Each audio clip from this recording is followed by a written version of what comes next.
आज हम देखेंगे कि अपने आयकर की गणना हम कैसे करें।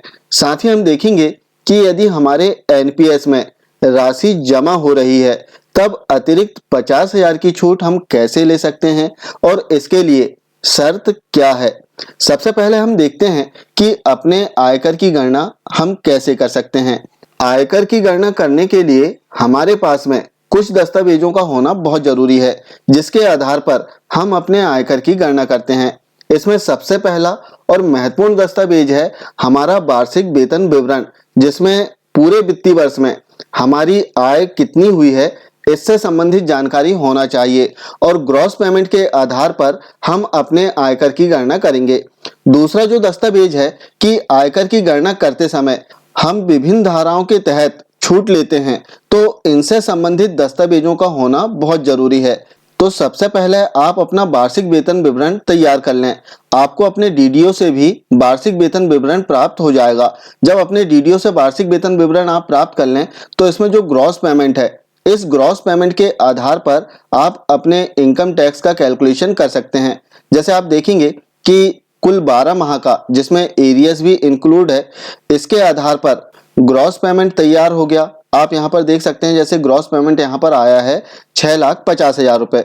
अब इस ग्रॉस पेमेंट के आधार पर ही आयकर की गणना होगी। साथ में इसमें जो सेकंड पार्ट है जो कि डिडक्शन का होता है, अर्थात हमारे वेतन से जो कटौती की गई है विभिन्न स्कीम्स में, इससे संबंधित डिडक्शन इसमें दर्शाता है। जैसे आप यहाँ पर देखेंगे तो 61,530 रुपए एनपीएस की कटौती की गई है, वहीं 2,400 रुपए जीआईएस की कटौती है, प्रोफेशनल टैक्स 2,500 रुपए काटा गया है।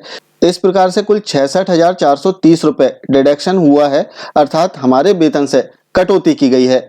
अब इस पेमेंट में हम अपने आयकर की गणना कैसे करेंगे, तो इसके लिए टैक्स कैलकुलेटर, जो टैक्स कैलकुलेटर आप देख रहे हैं, इसे आप डिस्क्रिप्शन बॉक्स से भी डाउनलोड कर सकते हैं और डाउनलोड करने के उपरांत ही आप इसमें डिटेल फिल करें तो इसमें ऑटो कैलकुलेट होकर कितना टैक्स आपको लगेगा वो सारी डिटेल आ जाएगी। तो हम यहाँ पर जो ग्रॉस पेमेंट है इसे फिल कर देते हैं, जैसे 6,50,000।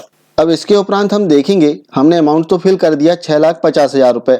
अब यहाँ पर नीचे हम देखेंगे कि जो स्टैंडर्ड डिडक्शन है 50,000 रुपए का हमें स्टैंडर्ड डिडक्शन मिलेगा। स्टैंडर्ड डिडक्शन यहाँ पर माइनस हुआ तो इसके उपरांत जितना अमाउंट यहाँ पर बच रहा है वो ऑटो कैलकुलेट होकर आ गया है। अब इसके सेकंड पार्ट में हम चलते हैं। सेकंड पार्ट बहुत ही महत्वपूर्ण होता है, जो कि 80C, 80CC, 80CCD, इसमें जो है मैक्सिमम 1,50,000 तक की छूट आप प्राप्त कर सकते हैं। अब इसमें कौन कौन सी छूट मिलेगी, जैसे जीआईएस हमारे वेतन से कटता है तो वो अमाउंट आप इसमें फिल कर सकते हैं।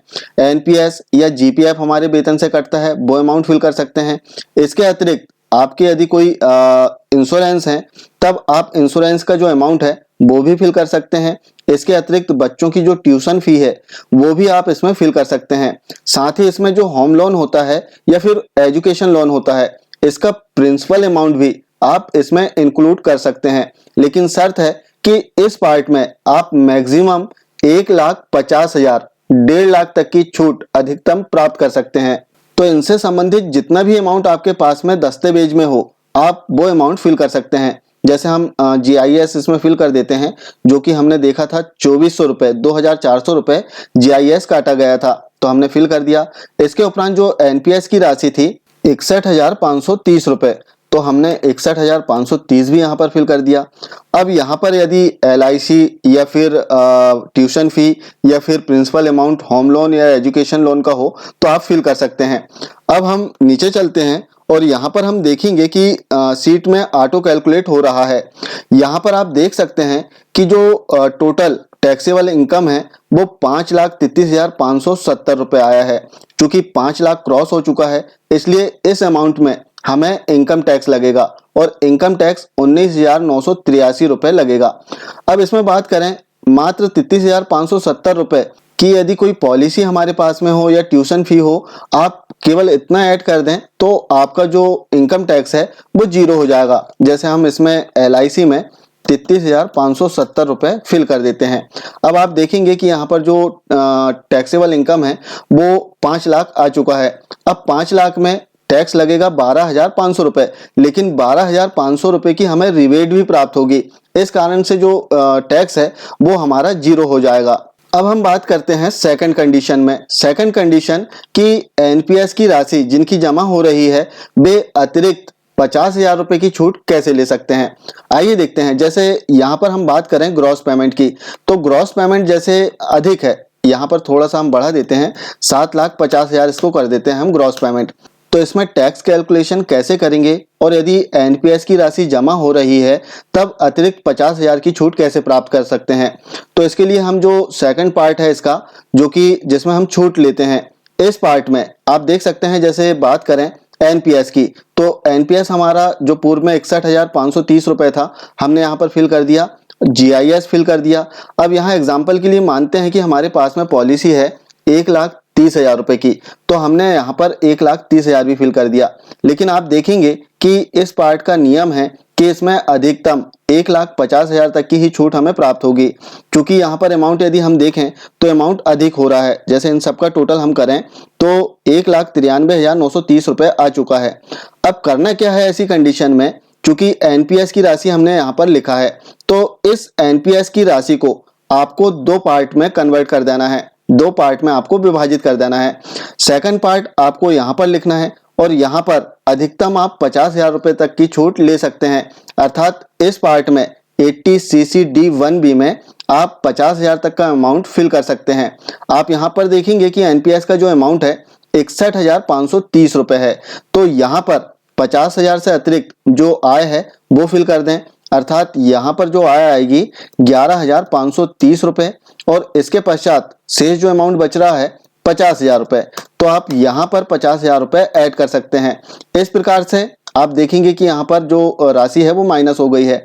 अब यदि आपके पास में और भी एक्स्ट्रा पॉलिसी हो, यहाँ पर समथिंग 6,000 रुपए की और पॉलिसी ऐड कर सकते हैं, तो आप चाहें तो यहाँ पर पॉलिसी ऐड कर सकते हैं। जैसे हम यहाँ पर 1,35 कर देते हैं ऐसे।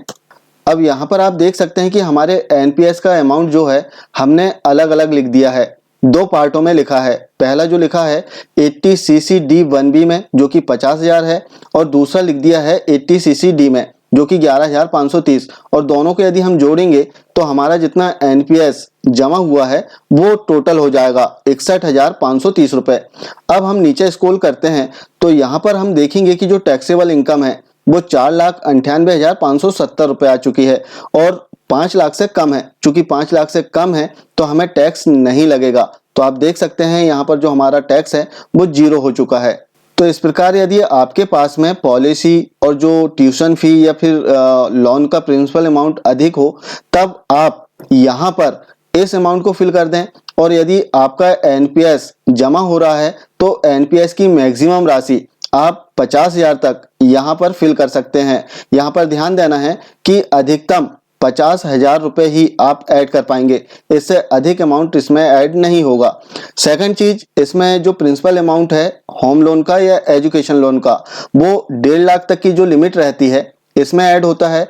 इसका जो इंटरेस्ट होता है वो सेकंड पार्ट, जो इसका डिडक्शन का सेकंड पार्ट है, इसमें इंटरेस्ट आप ऐड कर सकते हैं। तो इस प्रकार आप अपने इनकम टैक्स की गणना बहुत ही आसानी से कर सकते हैं और अपना टैक्स बचा सकते हैं। टैक्स बचाने से पहले आप ध्यान दें कि आप नियम अनुसार यदि आपको टैक्स में छूट मिल रही है तो ही आप टैक्स में छूट लें, अन्यथा नियम विरुद्ध किसी भी प्रकार से छूट आप प्राप्त ना करें, क्योंकि आपका जो इनकम टैक्स होता है वो देश के विकास में लगाया जाता है। तो यदि आपको टैक्स लग रहा है तो आप टैक्स जरूर दें, और यदि आप छूट के दायरे में आ रहे हैं तो बिल्कुल आप छूट प्राप्त कर सकते हैं। ये थी इनकम टैक्स के कैलकुलेशन के संबंध में एक महत्वपूर्ण जानकारी। आशा है जानकारी आपको अच्छी लगी होगी। मिलते हैं कुछ इसी प्रकार की जानकारी के साथ में अगले वीडियो में। तब तक के लिए जय हिंद।